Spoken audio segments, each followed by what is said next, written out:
All right. Welcome. Welcome one, welcome all. Get a little sound check here.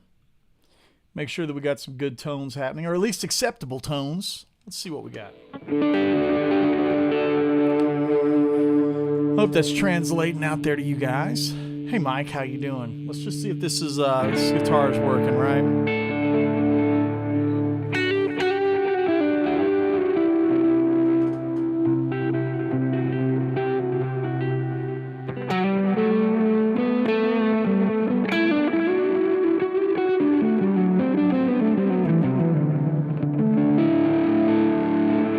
Does that sound nice, Mike? Is that good? Yeah.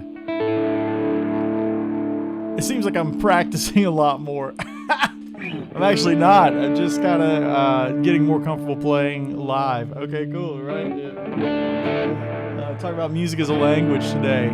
As always, brought to you by Vidami. Practicing more of that. Now I'm gonna sound like crap the entire session, which is great, right?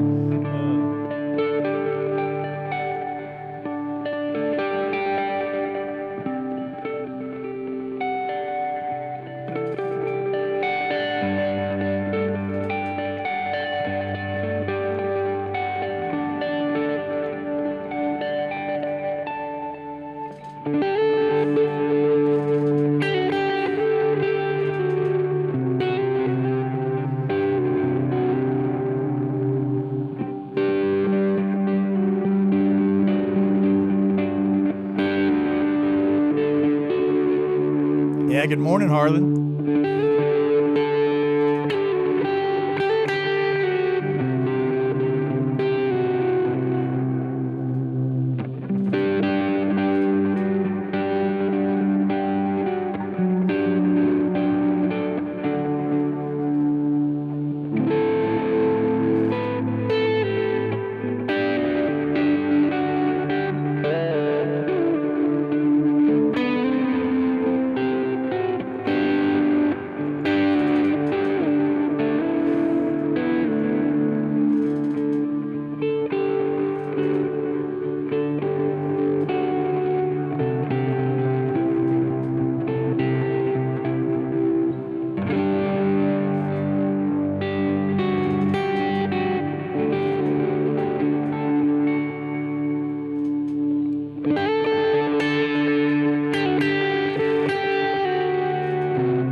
Right? Yeah, cool. Little arrangement while you wait. it's freaking funny, right? Oh, so the copyright strike will probably hit that one, right? Am I right, Chuck? Thanks everyone chiming in. Good to see everybody. Cool. I love the comment on the practicing. That's so good to me. Yeah, Mammoth, right? Representing my boy Wolfie. He's incredible. I love his show. I got to see it in Knoxville. Man, you guys need to go see that boy play. He's got the right idea. It's cool that he's got all that musical DNA and all that lineage from his father and his uncle, but he's doing his own thing, man. Not trying to just roll through, skirting on the laurels of his legacy, right? It kind of ties in a little bit with what we're going to talk about today. Music is a language. I'm reaching down here. Music is a language. And one of the things that I think is interesting to me is if it's like nervous tics. Is that the right word? Like a nervous tick, a nervous twitch. It's the thing that prevents one from sounding like they're comfortable. It's the thing that makes you seem awkward in a conversation. You ever meet somebody, maybe you're trying to,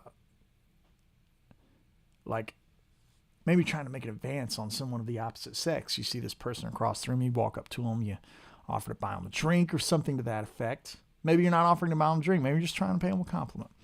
You're so nervous that you just keep talking nonstop, and you develop this weird habit and you can't let any sound stop, and there's no pause. Just nervousness. That translates to guitar playing. I have a lot of great, fantastic friends now. I would use the term friends over on the Patreon, on the Woodshed community we've got over there. And one of the tiers allows you to take a one-on-one lesson with me. And another tier allows you to take a weekly masterclass with me. Very much like this, except it's limited. It's on Zoom. I can see you. You can see me. You can ask the questions of the Widdly Wees or whatever. A topic that I always bring to the table is when guys start improvising. They start playing music, and they rush through things. A lot of times I will use the example of, hey, man, play me a lick. Play me a lick in A. Just A pentatonic. And they'll go, and it'll be kind of rushed and flubbed and not thought out. You might get one that's like a pet lick, but it's rushed and it's forced. And I usually just hit them with, hey man, play that again. Hey, play it again. By the third time, they're so comfortable, they're playing it with a little bit of sass. And it's got a vibe. Now, what that example is it's not meant to offend or be aggressive when I ask someone to do that. What I'm actually doing is I'm bringing the tension level down. And that tension level in a conversation makes things flow. It gives a conversation life. It gives it movement. There's a pause. There's a rest. People know when you're going to start talking. And if you look at guys like, Tom Hiddleston or Robert Downey Jr., some of these mega actors, they're so at ease on the big screen.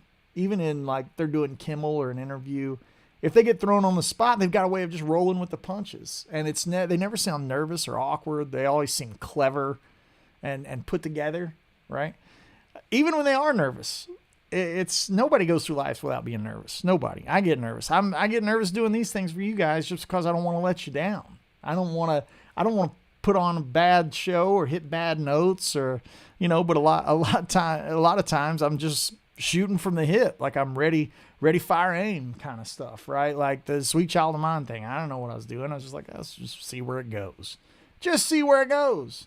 So how in the hell does this tie into your guitar playing? I know you're all thinking that. You're like, what are you talking about, dude? It's a little early in the day for the sauce. But the reality is, this is just like, thank you, Chuck, for the demonetized thing. Thank you, sir. The reality is, this is musicality. Music is a language. And using this as a tool to improve your playing, man, you'll sound so much better. It's that thing of when the nerves are up, we keep playing. We keep navigating. We never take a second to let something develop. It's like at the outro of that where it's just going through that, where do we go now? And then the big solo, I didn't know what I was doing. But I didn't want to let you guys not know that I didn't know what I was doing. I was just like, all of this is in E minor, and I don't have a drummer and a bass player, and I'm playing free time. So now we've got to try to acknowledge these chord changes and navigate it and push and pull and play, right? Not being afraid to let a note hang, right? So like something like...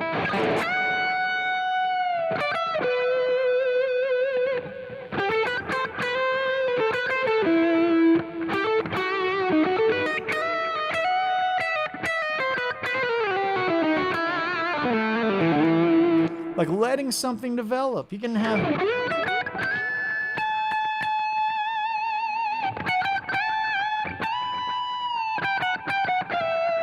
hopefully not flub that fret noise that I just made, right?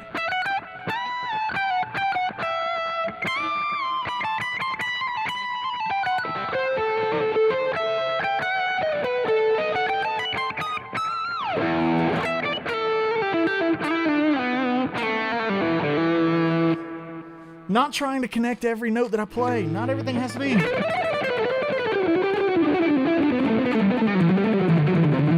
There's a great message in the Incredibles movie. The villain there, he says a line, and he wants to make everyone a superhero, right? If everyone's special, nobody's special. That's his thing.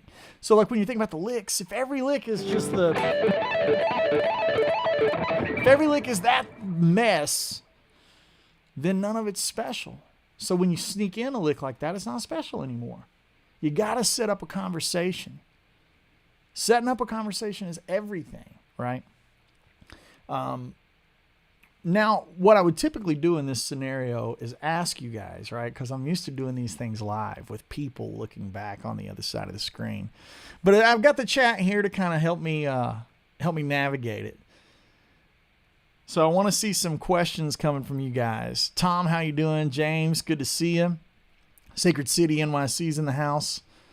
Justin's Music and Fitness, good to see everybody. Jim Dover, Chris Johnson, Harlan, Jim Lewis, James Curtis, Lucas. I see all you guys, man. Jay's in here. Thanon, and I don't know how to pronounce your last name. Ramelslav? I don't know. I hope that's close. Fast Guitar, Mike Jones. Good to see everyone. Mateus is in here from, it looks like Brazil. Yeah. Get some tunage going on while I talk to you guys. Having this tool in your shed of conversation, right? It will make your blues playing better. It'll make your rock playing better. It'll make your jazz playing better. You're looking to have a call and response. Now, I know that's a term that's thrown around on the internet all the time. And that can be something just as simple as skididdle-diddle-da, bump, bump, skididdle-diddle-da, bump, ba-na-na, right? Like that's like the old school way of thinking of call and response. But I'm not really thinking of it that way when I'm talking to you guys about it, right? Kind of thinking of it in a different way. I'm thinking of it like a sentence. See Jane. See Jane run, right? See Jane.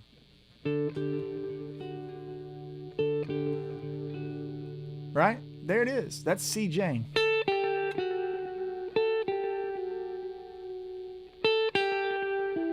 That's see Jane run. There's now a change on the back of it. But if you notice, he hadn't done anything to the front of it. It works. It works. Keep in it.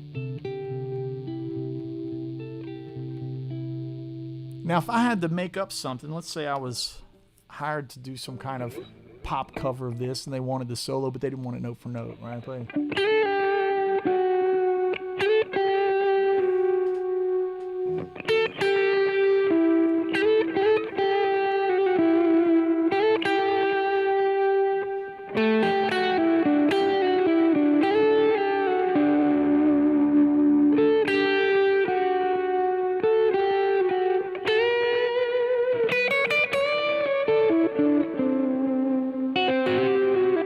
I don't know where it would go, right? But the point would be that I would acknowledge the first two. And then on the last one, that's where I would take my liberty. Right? Maybe something here.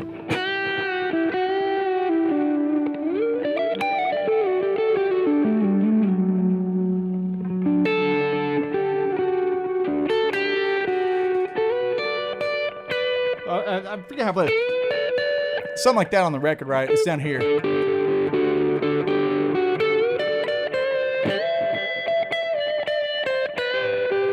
Right, the record's got that kind of vibe where it's way up in here.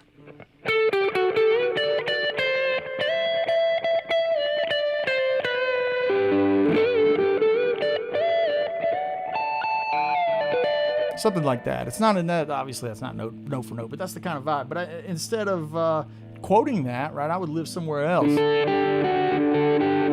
Keep the call and response.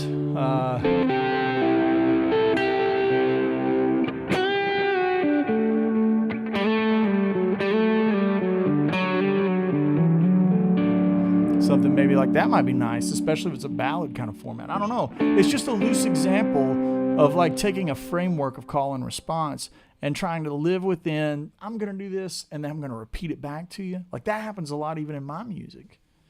The repeating something back to you, right? So like, what would be a good example of that, right? Maybe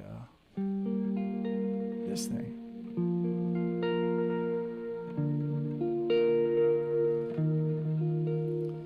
I lean into that hard, you know, like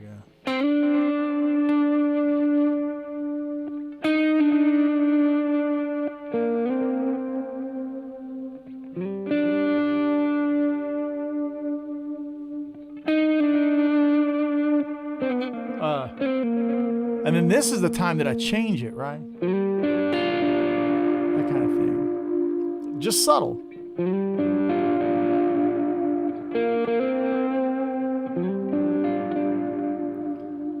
Because you got this moving underneath it.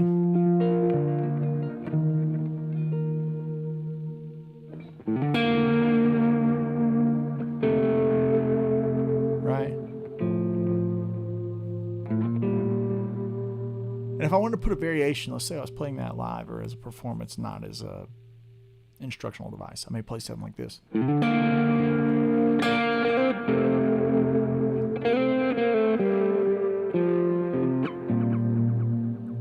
Right?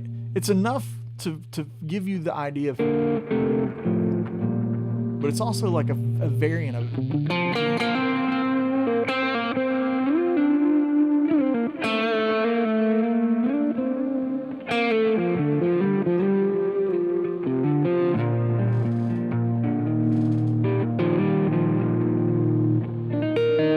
And then we're into that part, right?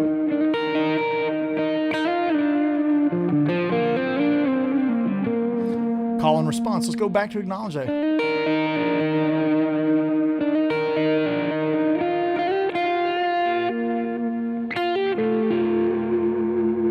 Now we've got that new section that's got the flat 7 kind of thing. Right? I just do it again.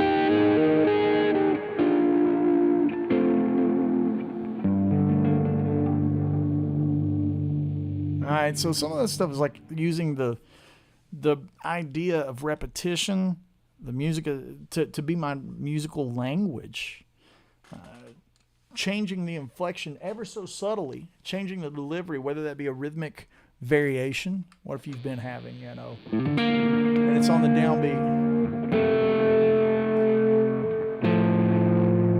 Let's change the rhythmic variation. Push it.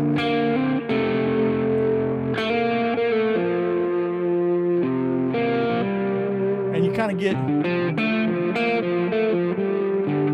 a different push and pull if you maybe arrive at the note early, you know, like a push, or if you arrive at it late. That's like a sexy one. I like that one.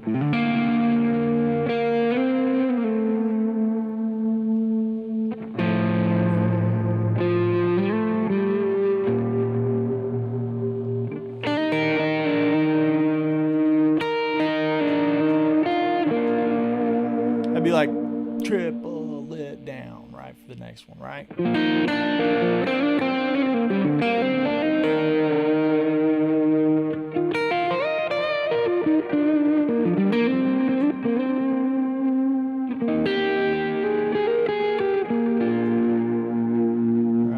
yeah. So on and so forth.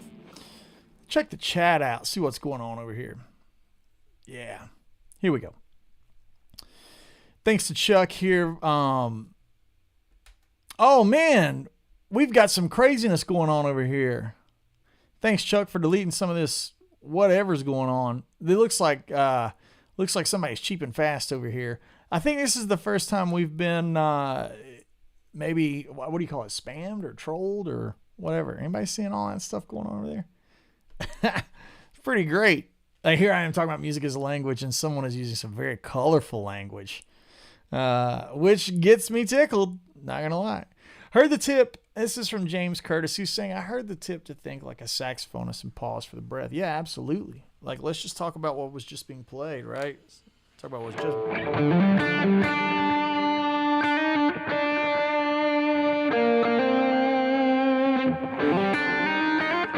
You heard that, you know, the little pause.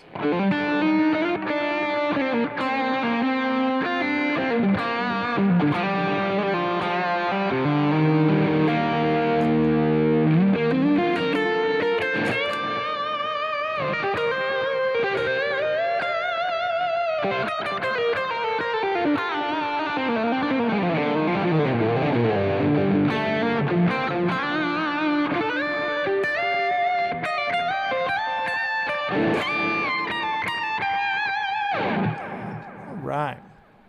Man, some craziness going on over here in the chat. Benjamin Bullitt in the house. Hey there, Andy, is always blown away. Ever so grateful to see you providing invaluable, important information. Thank you, Ben. Appreciate the kind words, man. Appreciate you so much. Let's drop down. Trying to get past some of the spam that happened. Do you use your audience in a live setting to determine where you go with your solo? Absolutely, John. That's a great question. John Glagola, he says, do you use your live audience to determine where you go with the solo? Absolutely. You know, and more importantly, outside of just the audience, I'm using the bandmates on stage. You know, they may dictate where something goes. Like if my drummer's like,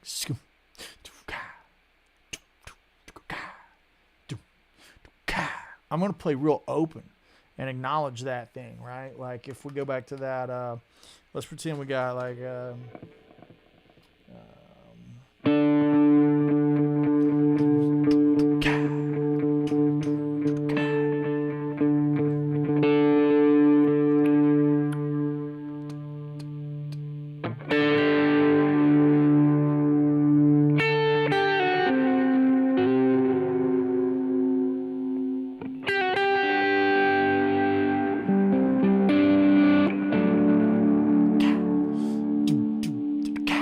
right?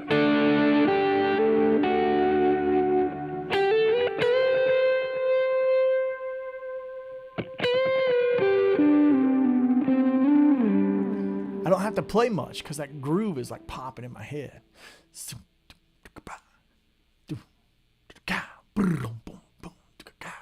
But if he's playing like, right, like I'm gonna have to go way more. Got the floor.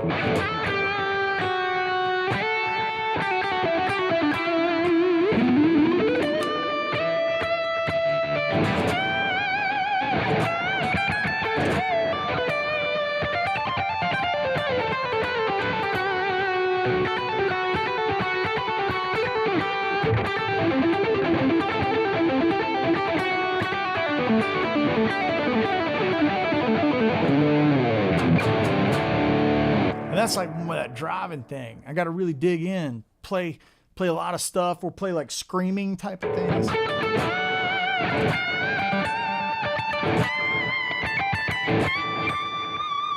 And that sounds like a root, but I'm hearing that over the 4.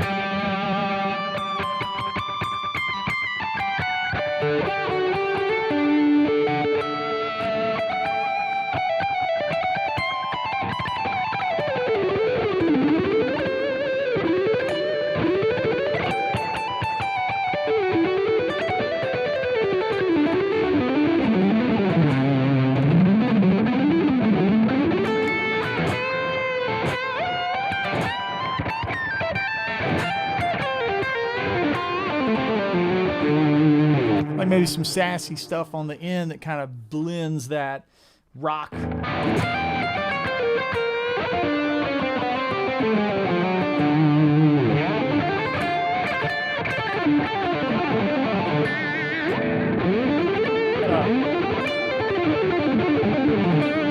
of lean into more of that rock stuff, right? I hope that makes some sense, right? Like is that kind of giving an example of like how one drum groove will dictate it. Even and that's where the whole band hopefully is using the audience as a barometer. Like hopefully the band is feeling what the audience wants to hear. And maybe that solo ends up where it's both, right? You're starting it out where it's the chill vibe, halftime, you know, and then by the end of it you're really rocking. Double time. Right, my cymbals are way up here for some reason. I like high cymbals. When I air drum, my cymbals are high. Man, we got some crazy stuff right here. Again, in the chat, gonna have to report that foolishness. All right, let's take a quick break here to talk about the reason we're here and the way we are, the ability to be here every week. You see it down here, right there. Now you're gonna see it up here. This is the Vidami. And if music is a language, think of this as like Rosetta Stone or a translator, right? This is a powerful, powerful tool that you can use to grab those YouTube videos and not have to use the trackpad. Like trying to find the YouTube spot on this sucks. Like I'm always like getting in the wrong spot or whatever. This right here allows you to dodge all that together. You Bluetooth it to your iPad, iPhone, computer, whatever device you have. It lets you loop it. It lets you grab a section of it and loop that section just in and then out. Then you can control the speed of that section, right? This is a powerful section right here. This is a powerful tool. You just grab what section you want to hear. Let's say it's a 20-minute Dream Theater video and there's this hot lick you're trying to learn. Grab that, loop it, then you control the speed of it. You can pause it. And this is important. This is an important small detail, but it's one thing that I really love is when you pause it, it doesn't reset the whole loop. It just pauses it within that loop. And then you're starting it back again. And then to reset it and get out of the whole thing, you just hold the middle button right here. This is extremely powerful, an amazing tool. I use it all the freaking time to help myself be a better player. And what's the most important thing, when you're tuning in on a Tuesday at 3 o'clock in the afternoon, you can just use the Woodshed code that we have. It's an affiliate code that saves you the 10%. Use Woodshed Live Code 10. Yeah. There's a link. It'll come up here in a little bit. Thoughts are with our brother Wayne from Vidami. Thinking about you, brother. If you're seeing this, thinking about you. All right, Banhammer required. Pooh Ninja says, I need a moderator. They just keep coming back. The troll that's ruining the broadcasting conversation. Don't give them the power, Tom. Tom says they're ruining it. It's not ruining it. I'm not stopping. I see that foolishness. I'm not going to put up with it. I'm not going to stop. I can finally play as fast as Andy with the speed set down. Alban Dunford, how you doing, bro? Hope everything's good, man. Hope everything's good with you. Mike, second week in a row, my son works for me at a music store. We're sitting here having lunch together, watching this. Mike, tell your son hi. Hope you guys are doing well. Tell me what music store you're at. What state are you in? What music store are you at? Do you carry Sir? Do you carry Wampler? If not, I'm coming for you. Coming for you. Here's Troy right here. Troy Bettis is in the house. Andy just picked up your jam play course. Absolutely incredible. Targeting Vidami Blue. Hey, Troy, use that code, brother. Use that code. Save that extra money, man. There's a 4th of July sale, which is even better. It's even more powerful than the Woodshed code. That's going to give you 15% off. Use the link, and it'll automatically fill you out at the checkout. Troy, that's for you, man. 4th of July. Celebrate with fireworks, hot licks, some hot dogs and hamburgers on the grill. Let me know in the chat, what are you grilling? Y'all grilling for 4th of July? I'll be in Ohio. I'll be playing with Gary LaVox in Ohio for the 4th of July. So I'll probably do my celebrating on the 3rd because we don't have bus call till late that night. Be playing in Columbus, Ohio. So I'm an Ohio fam. I hope I see you. Foot power. Yeah, that's it. That's it. Yeah, I'll be in Ohio, so I won't be getting to do any kind of grilling on the 4th, but I will be up there doing some picking, and then on the 5th I'll get back and I'll hit the grill. I don't know if y'all know this. I really love grilling, man. I don't know if it's just a Southern thing or something my family was always doing, but man, I way into it. Always getting on the Food Network stuff, and my man Bobby Flay, seeing what he's a grill master, so I like to see what Bobby's cooking up. Andy, provide me more Columbus gig details. Hang on just one second. Look it up in the old. Here's the joke. If you'll consult Master Tour, I'll tell y'all a little bit about Master Tour here, which I'm consulting right now. I'm consulting the Master Tour. Let's see what we got in Ohio. Here we go. It's going to be Dublin Kaufman High School in Dublin, Ohio. Now, I don't know anything about the details. I don't know if that's a private event. I don't know if it's a public event. But I think it would be public. With that, usually they say private when they are a private deal. So I think that's public. Dublin High School, there's some kind of event, I'm assuming. I don't really get too far into all that kind of stuff. I just go and play, and it keeps me happy. Like, you get too far involved with the semantics and the details, make you crazy. Schedules change, all that kind of good stuff. So I just stay out of that. I just like to go and play. I'll be using this board, and I might even just use a little combo, a little Sir Bella. But I send to front of house the reactive load. So I go out of the Bella into the reactive load into front of house. That's how I like to do that. That way, because we're on in-ears, and no need to mess with micing up the amp and inconsistency on levels and things like that. I don't mess with that.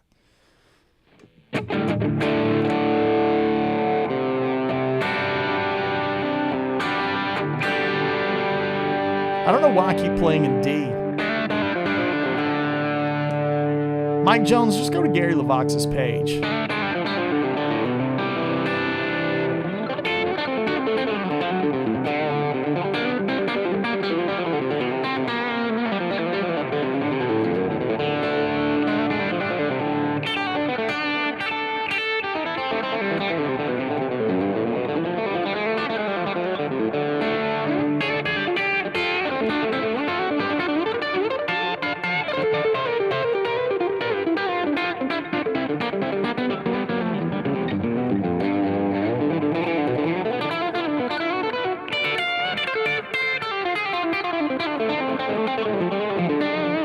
Colby Snyder's got a great question here. How do I keep my selector falling off of my Andy Wood telly? Okay, so all tellies to me, it's like the love and hate is this little dude right here.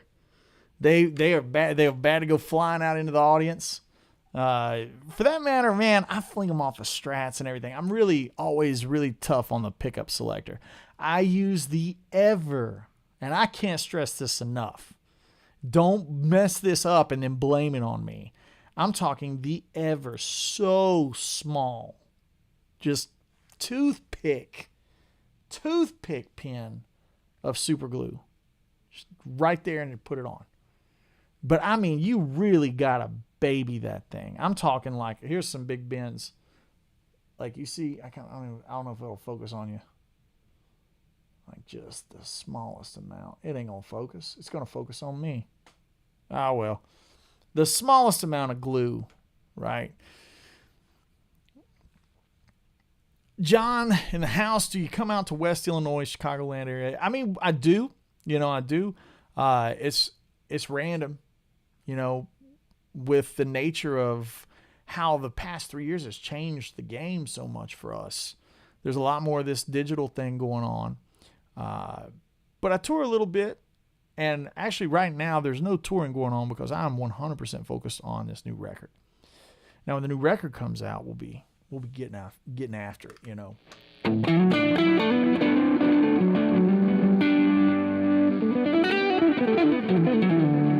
Trace says I'm a hell of a salesman. That's funny. I'm really not a salesman at all. I just believe in things, right? So like for me, like when I developed the guitar or the gearbox or started working with Vidami, it's all stuff that I like. When we started with this thing, I didn't want a pre-existing model. I didn't want something that Sir already made. So the modern T, basically every modern T is an Andy Wood model, really. This was the first one that we developed long before it was going to be any kind of production guitar. It was just a one of one, and that was it, the end. And then they started implementing them into the line as calling it the modern T. But yeah, it's my baby. Same way with gearbox. I was like, I like this and I like that and I want to put these together, but it wasn't a pre-existing product.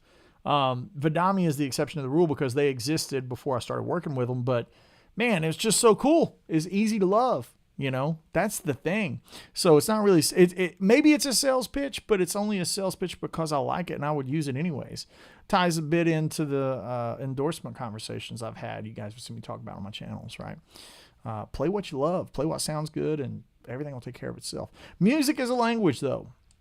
We're getting a little bit into the gear world, which I don't have a problem with. Hey, Andy, do you use a combo head and cab for your bella? I do when I'm doing my solo stuff, but if it's a throw and go, I use the combo.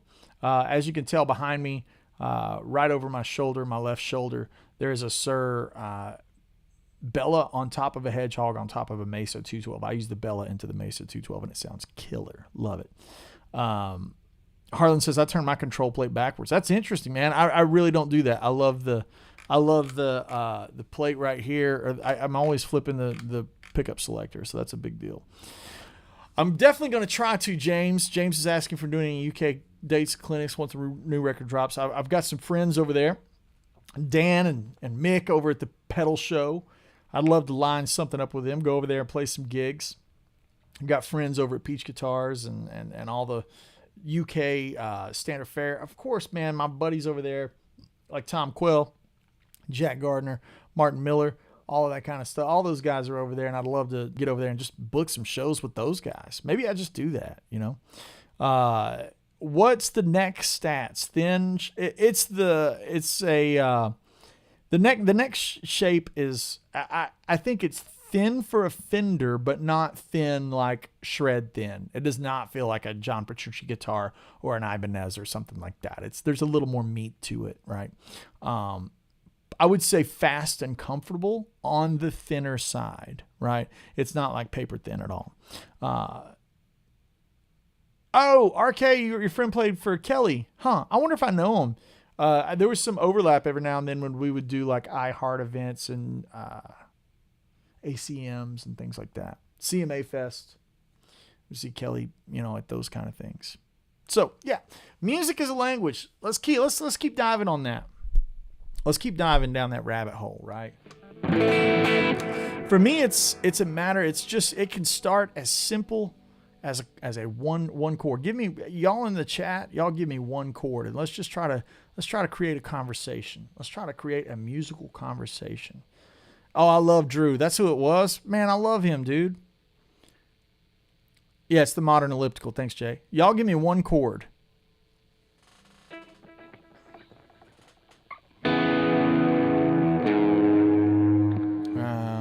B flat. I like that. So for me, it's like when that musical conversation starts, I need to lean into how do I feel right now. B flat to D7. That's a cool sound right there, isn't it? I'm not going to do the 7th. I'm just going to do B flat to D. Let me get this thing in tune. I've been yanking on them ropes a little bit. A G is giving me a fit in this weather. That's a little bit better right there. So I got to have a conversation. This reminds me of some old Down From Up changes. That kind of thing, right? So the you know.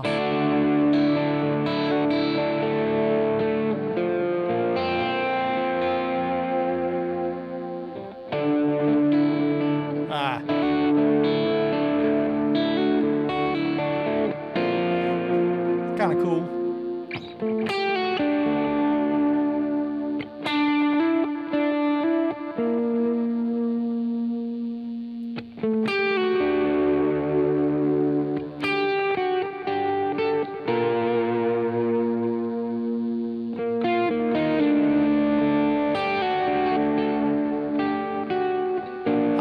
I'm not too upset with that. Maybe it's a little angrier.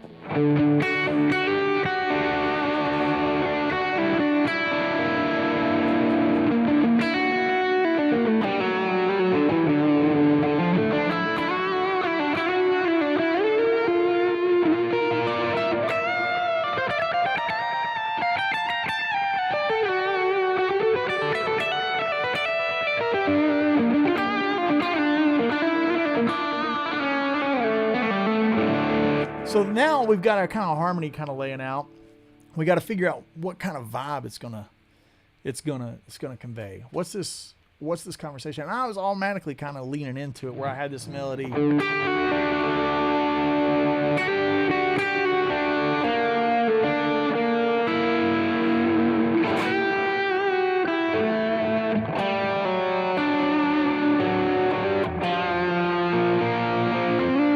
So now I'm off the melody. So let's try to. I like this groove though.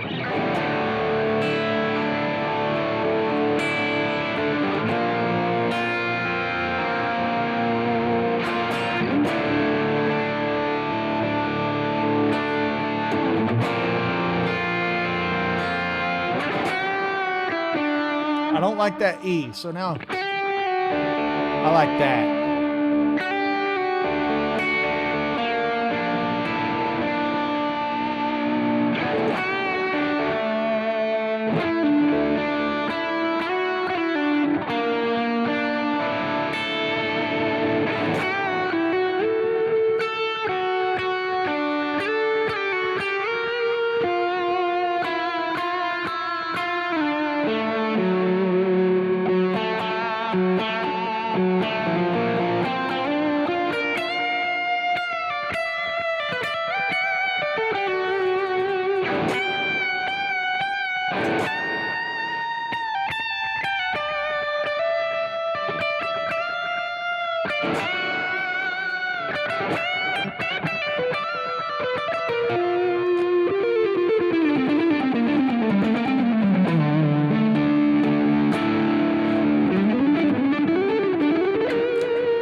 I love that sound. That's one that's really grabbing me, is playing the, yeah, it is Jimmy Page's, right? I really love this. It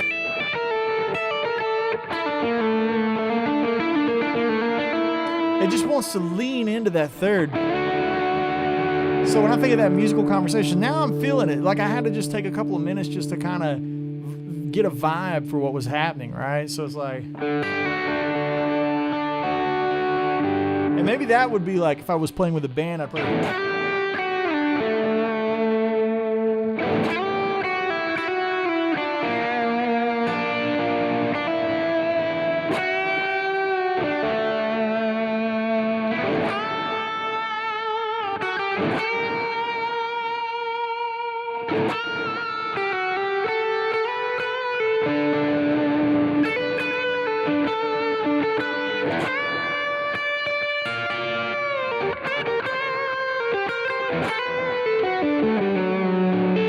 So now I'm toying with the phrasing where I've just taken the harmony and I've inverted it, right? Now,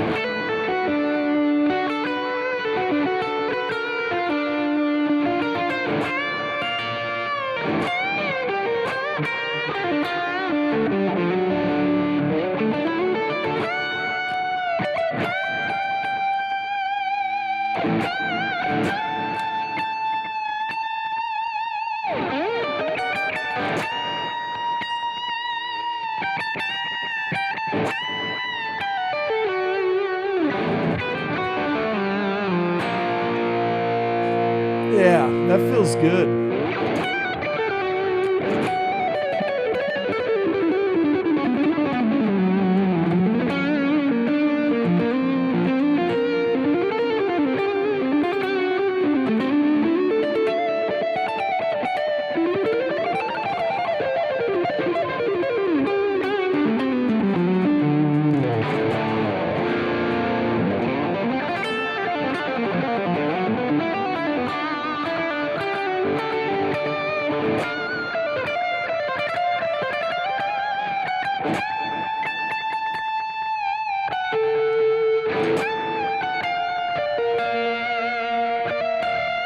I love that sound right there.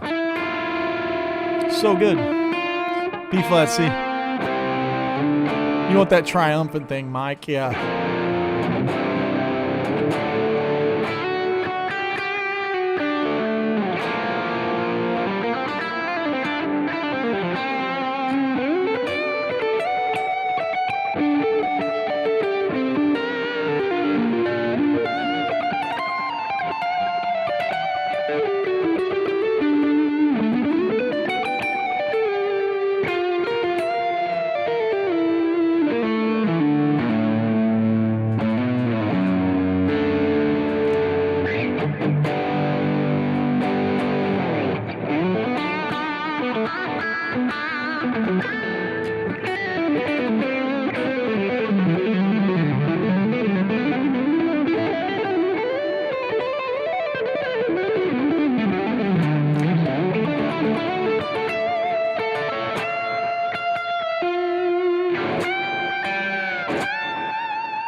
Move your second camera slightly, losing the bottom of the neck. Oh, my apologies. Usually I kind of a little bit more of this thing where you can kind of see it. Sorry. When I started playing, yeah.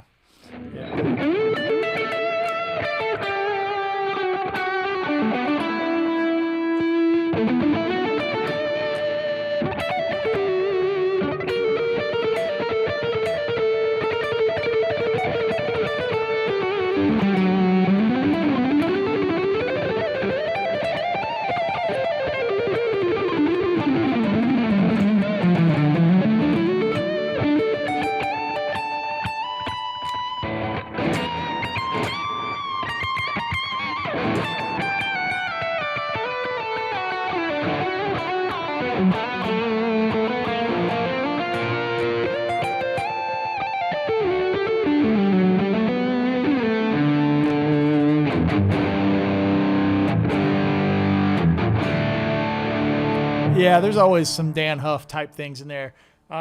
Great guy to listen to for listening for ornaments, you know.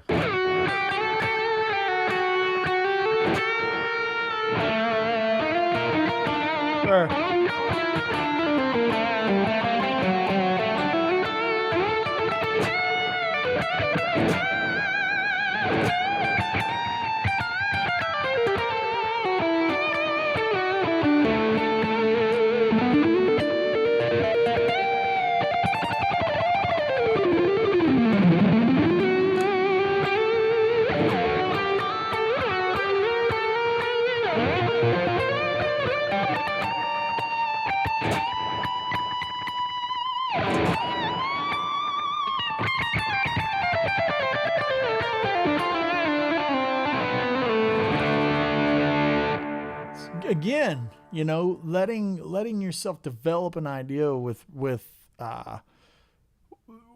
repetition and momentum, like looking towards a melody.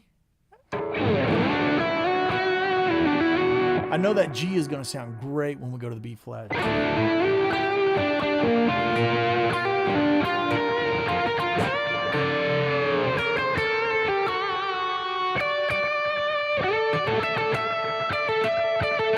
Our ear wants to hear it, but when I play, we hear that B flat.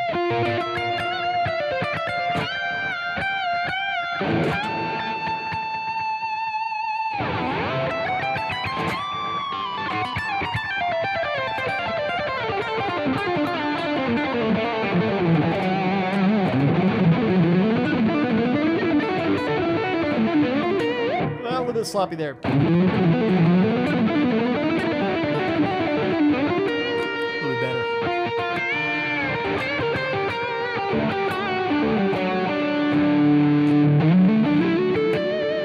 I'm not really using a lot of flat 5. I'm not really thinking that way. Now when I go to B flat, I'm thinking more of like more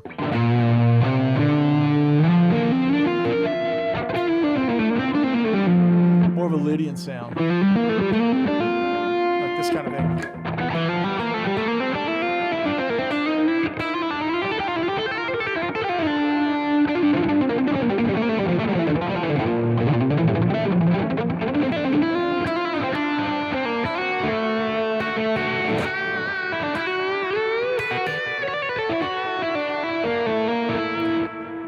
Right, over that B flat, I'm really leaning to E. You could use major pentatonic over the D.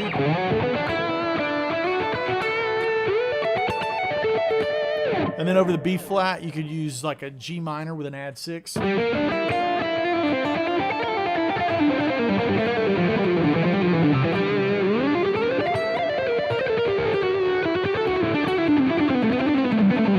So I'm also thinking of like D7.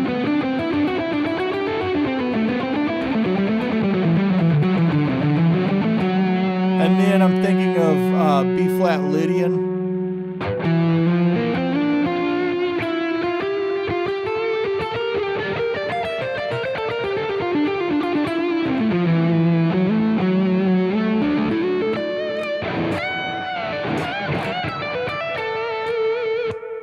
Dave, it's got the tone though. Like literally what you're hearing right now is just gearbox and timeline. Those are the only two pedals that are on.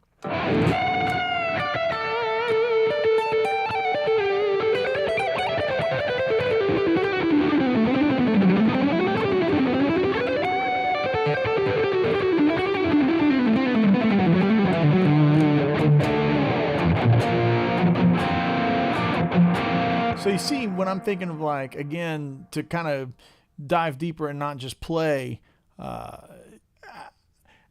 using devices like I would use commas. You see how when I'm speaking to you guys, I take a second and collect my thoughts before I want to say something else, right? I'm using those grammatical devices to make what I'm saying make sense, and also to not sound like I'm rushed. Not sound like I'm flustered when I'm talking to you. I'm giving myself time to think about what I want to say. That's very much like playing through D major. With that 7. Now I want to play that B flat.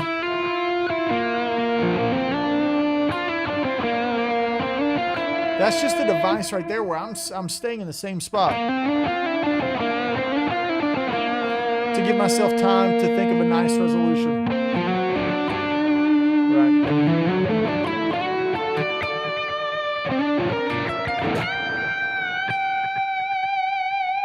I know where I want to go with this, but I'm not going to give away the punchline. I'm just going to let that note hang. Right? Instead of thinking of everything like...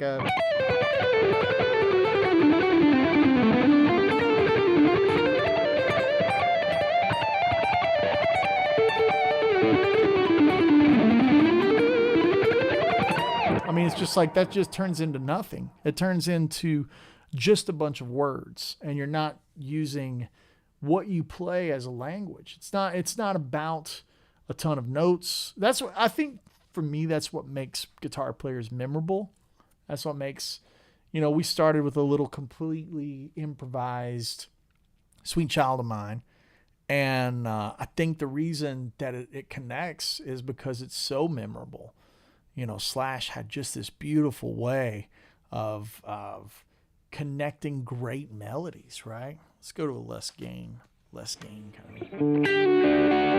I mean, that connects so nice.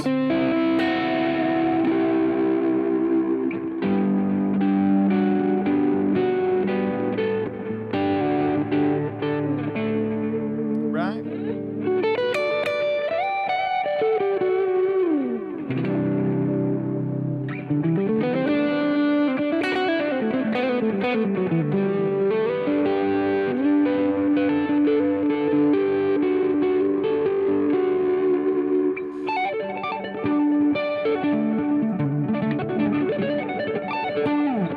Those are kind of fun, right?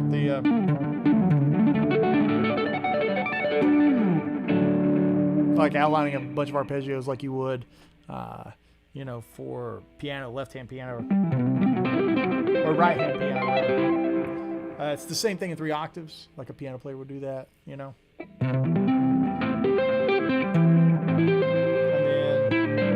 then,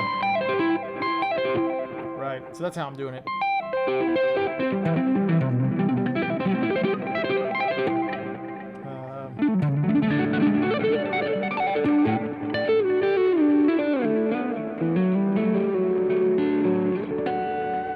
Some kind of fun stuff there, right? I mean, just simplicity there.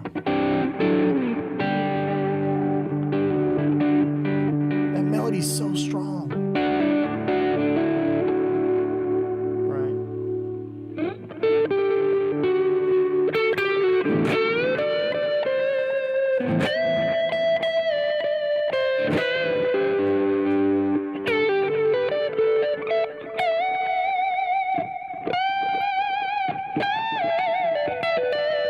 Kind of like if Derek Trucks played it, right? That kind of thing. Let's see.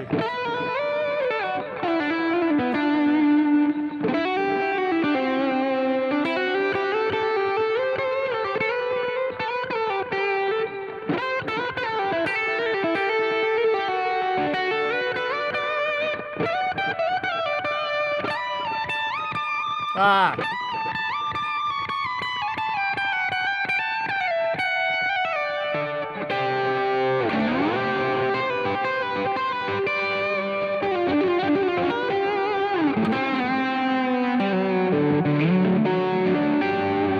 Something like that, right? Like, just pretending off the top of my head. Nothing serious now.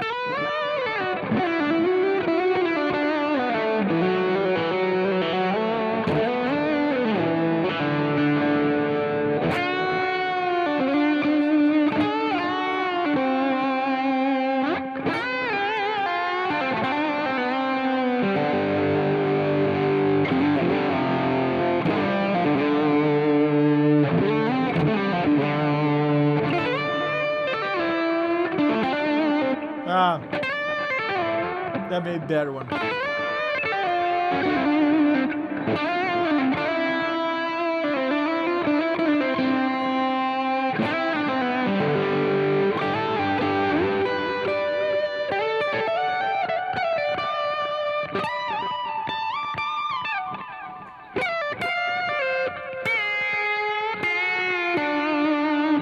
I don't know.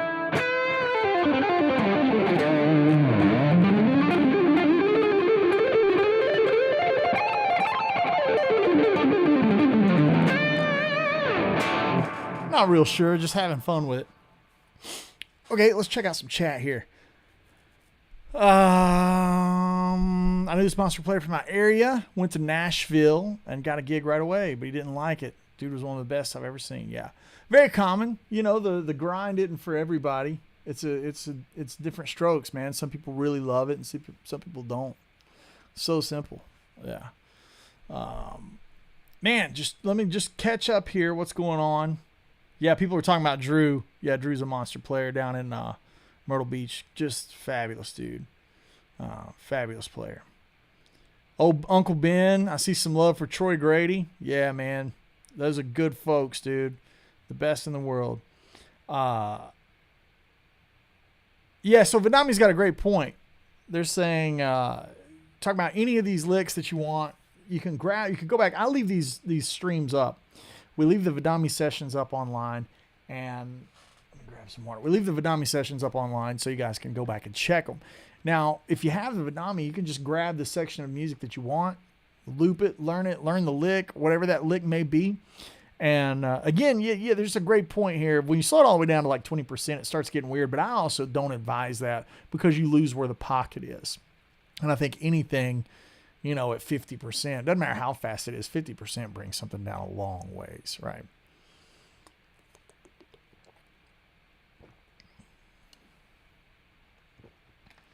Oh, Douglas, I hate to see that, man.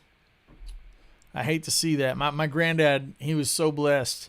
He was 92, and he played fiddle up until the day he died, literally. Like, I think he played the night before he died. So, I hate to see that. But, yeah, everybody's hands react differently over time, for sure. Dave Miley's here. He's saying a dual humbucker with swamp ash telly with a tremolo. Yep, this is an AW model. There you go. That's what she does. I got a whiskey barrel coming in. I'm excited about that. Really excited to get another one because right now this is the only AW humbucker guitar I have. It was kind of funny, So many guys, when they get a signature model, they get like 5 of them or 10 of them. I'm not, nah, man, I'm good. Finally, I hit them up and I was like, yo, I gotta get another one. Too many tunings, right? Yeah. Too many tunings for the flats stuff. Throw in some hybrid picking. Not sure I've seen any yet. Okay. Let's talk about some hybrid picking and how to use that to be a conversation piece. Music is a language, right? So you don't want to just use hybrid picking to be some cheap gag. You take the licks that you know. Take a lick that you might know. Take something in that like familiar A pentatonic thing. Like whatever. I don't know. Just stuff. Take notes there. And what we're going to do is start where you would typically play all your licks. Maybe you're playing a lot of single note stuff like the Paul Gilbert thing.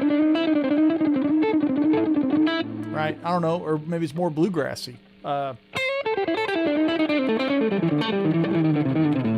All of that is still all alternate pick.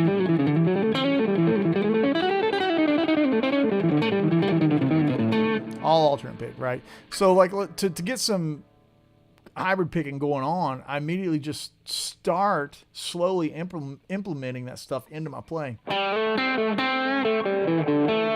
Something just as simple as that. Just using the middle finger to play this stuff on the G string. Maybe grab the last note with a pop.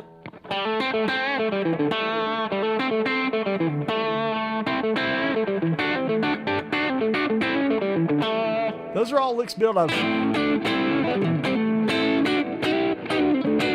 So if you grew up on the blues thing, right, and you want the chicken thing, use those same positions. Use those same licks. That's like going.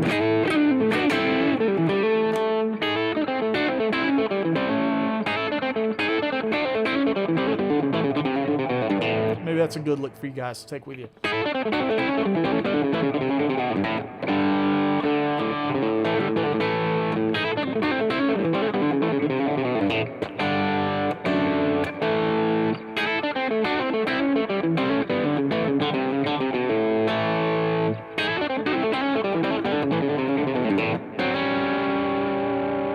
But hybrid picking can be used, just to break up monotony of lines. This kind of thing. Right?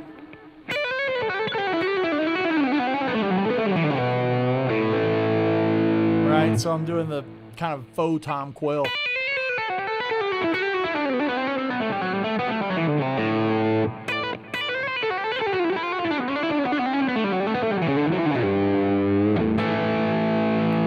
kind of thing, right? And I use it a lot to get across a lot of arpeggios.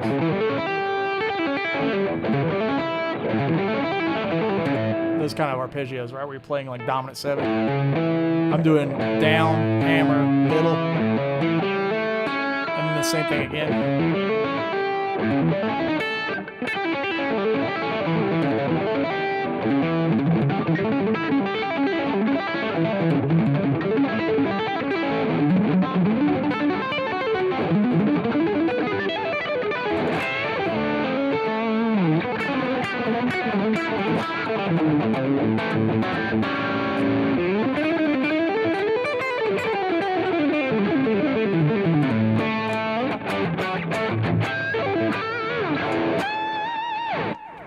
A little sharp on that last one.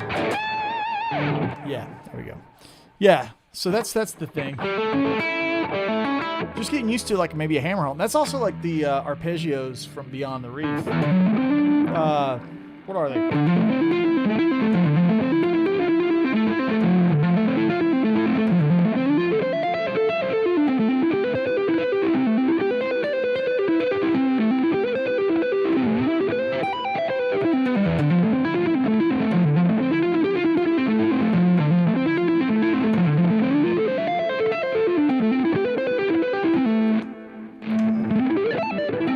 I use them for those big wide kind of sounds. Kind of sus4 things, right? Yeah. That's how I'm never trying to use a technique to be a gag. I mean, I guess they all kind of are, you know, when you use a wah, it's kind of a gag, and you use a univibe or any effect, it's kind of a, you know, but to me it's like it's got to facilitate something, right? More than a shtick, a gimmick. It's got to be more than a gimmick. It's got to serve a greater purpose. So when I'm doing the chicken picking thing, it's to serve the purpose of the music, right? That's part of the sound.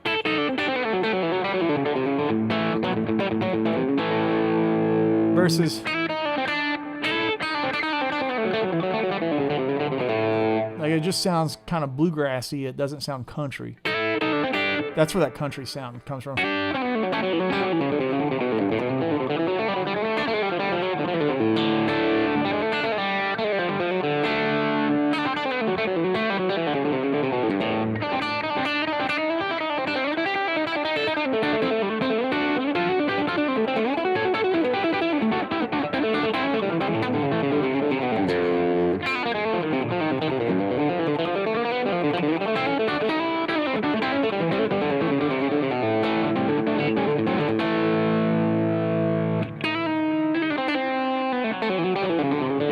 Right.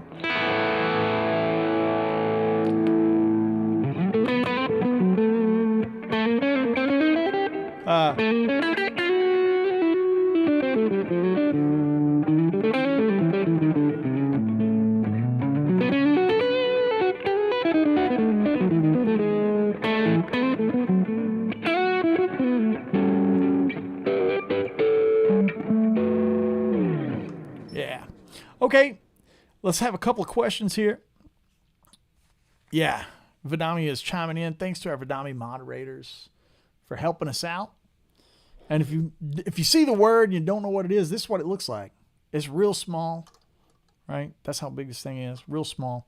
And so powerful, you can throw it in your backpack with you. Some of you guys are maybe weekend warriors. You're out there going to the club, you want to warm up before a gig. Man, throw this in your backpack with your phone or your iPad, Bluetooth it up. Hit the tough spots of the songs. You can loop those sections and jam along. I mean, that's super powerful. When I say that, it's like this top button right here.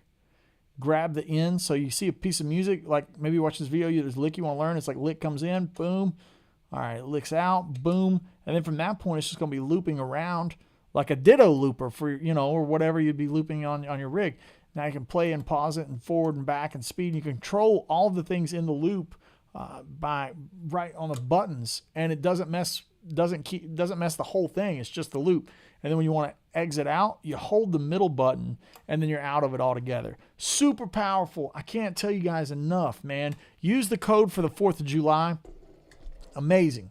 Like, to get 15% off of this thing, yeah, use that thing. Grab one. Use the code and steal some licks and, take it playing to a higher level. Like, that's why we're all hang out with each other. I'm a big car guy, and car guys love to hang out with car guys because we want to have, some new wheels or, new wing or, new suspension or new turbo or whatever. It's like all learning from each other. That's the kind of community that I enjoy with guitar too. Like all of us trying to learn and steal and take and borrow and form our own stuff.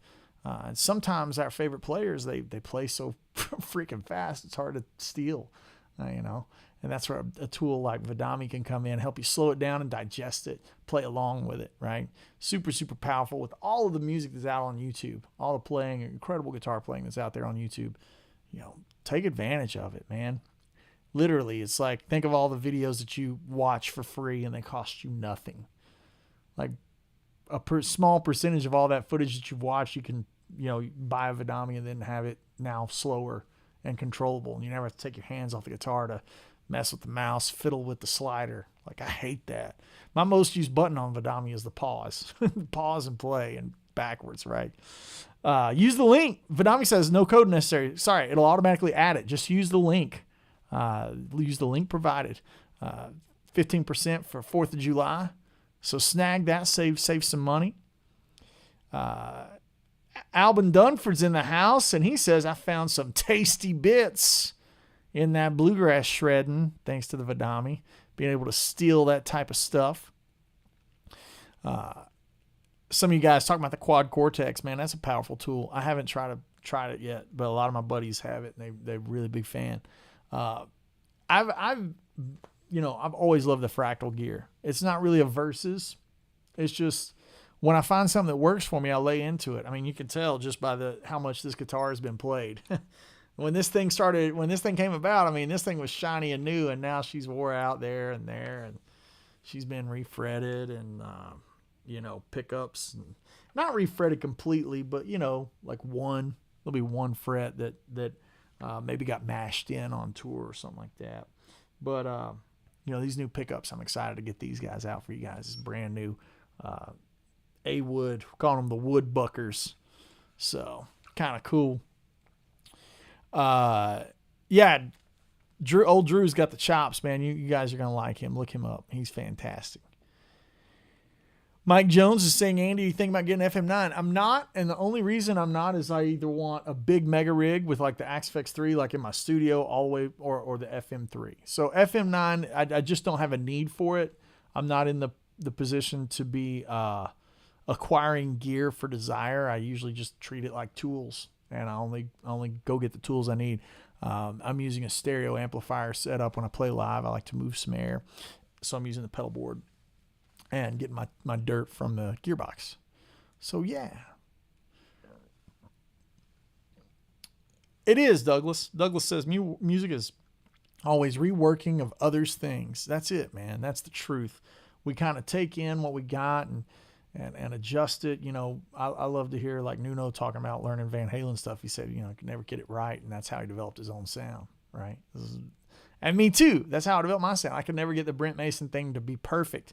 It always, had to be mutated a little bit because I don't play fingerstyle. I use a flat pick. So, but that's where my sound came from, and mutating that with some of the more rocking guys like Steve Morse and Eric Johnson and stuff. Very, very, very influential to how I do things. And these days it's just, man, I just try to be a sponge, and I'm really, I'm in love with so many styles of music.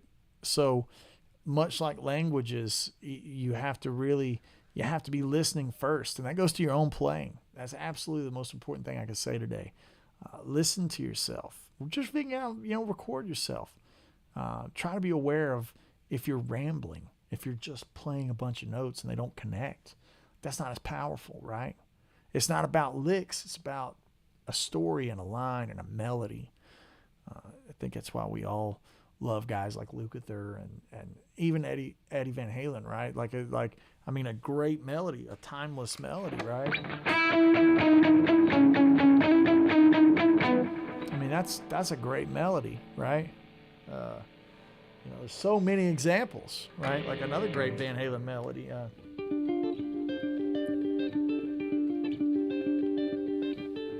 Right. Whatever that little thing is. Andy, you are a complete player. That's true love of music. Man, I love it. Man, I just love music.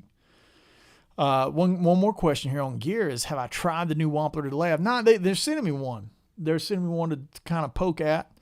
And I'm excited to see what it can do. I really love the Strymon because it's so powerful. However, I've just recently fallen in love with the Universal Audio delays. I think they sound amazing. And the delay pedals they make. And boy, Andy Timmons has hit it out of the park with that Halo pedal. That is absolutely fantastic. Fantastic piece of gear. And it's going to go on one of my boards. So many great delays out there. I mean, I'm looking at one right here. It's a fantastic delay. If you're looking for that old Bucket Brigade kind of thing, this is the Sir Discovery, all analog. Amazing. It's an amazing piece of gear right there. I did a video on it. Check it out. That's not, I love a delay like that to be a texture for a part in a song more so than like something to create the kind of delay that you're hearing right now. Like that kind of delay is more like to be a bedrock for me to play over. Almost using it like a reverb, right? Right.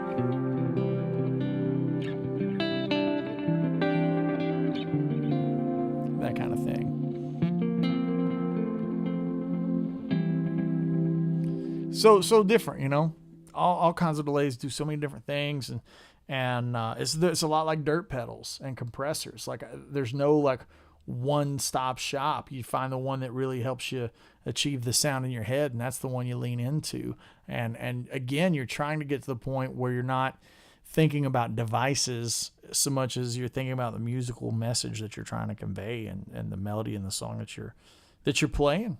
Right? That's really what it comes down to. And that's where we got to leave it. Music is a language.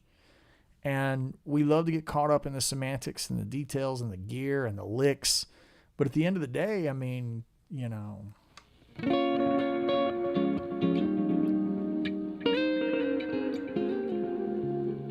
that's just a great melody. And that's what matters. That's what keeps us pulled into all of our favorite music. So I leave you with that. And I hope that you guys have a fantastic week.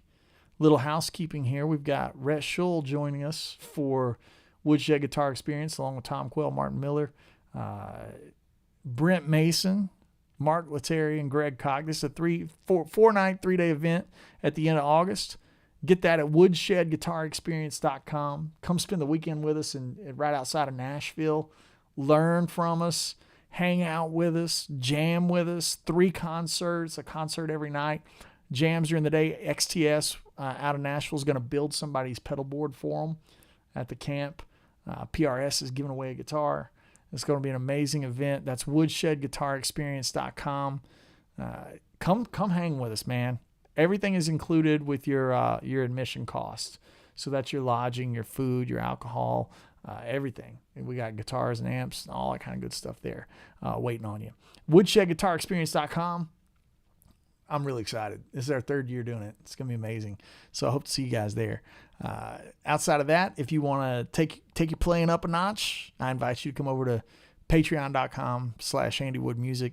Got over 300 exclusive videos over there, as well as the ability to take part in our weekly live Woodshed Masterclass and even take some one-on-one lessons. So patreon.com/AndyWoodMusic. And I want to clarify, even the basic lowest tier, that's $5 a month, right? Like a couple of cents a day, right?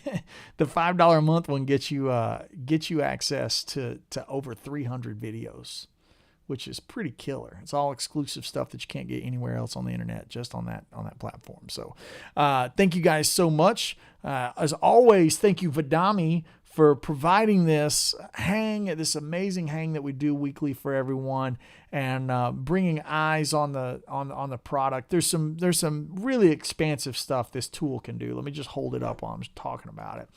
This thing can do more than just slow stuff down and speed stuff up. I mean, you can set it to control things in your DAW. So you can set it to record, it can be tracking and all, stop and all that kind of stuff. This is amazing. Super, super amazing piece of gear as a learning tool and as a Bluetooth controller to your rig. I mean, it's so flexible. It's ridiculous. There's also, so they're saying over here in chat that Patreon works on Vidami too. So when you go to the Patreon, and you're joined up over there and you're watching videos, this thing will control the videos there, which is outstanding. Like there's very few things. I don't want to say there's nothing it can't do. I mean, it's not going to make you dinner, but like this thing is super, super powerful. What a value for a tool, man. I really believe in this thing, and they believe in guitar community. The folks that run this, they believe in what we're trying to do with community and guitar and sharing and learning and what we're doing right now, and hanging out with each other. So without them, we couldn't put this on, month after month. So thanks to Vidami for being such a big part of this community. And I want you guys to go over to their website and just flip through the things that it can do. It'll blow your mind. I use it too. I was talking about grilling and cooking earlier. I use it when I'm just looking up cooking channels on YouTube. Stuff goes by really fast. So I'll use it to pause the video, marinate my cut or whatever. And I never have to get my hands dirty touching my phone. I'm always doing it just with the foot controller. So all this is just controlled with your feet on your iPad or your iPhone. And its flexibility is far beyond anything that I've seen out in a long time. So check that out. Also, there's a 15% sale now through the 4th of July. Use the link. The discount's automatic. No other typing in stuff. So use the link for the 15% off. Tell them AW sent you. It'll be great, man. With that said, guys, I wish you a happy week of playing and guitar adventures. Make sure to shoot me a message on all the social media platforms and come hang out with us at the Woodshed. And if you can't make it in person because it may be too far, you can always join us over on Patreon and see us here every week, 3 p.m. Eastern.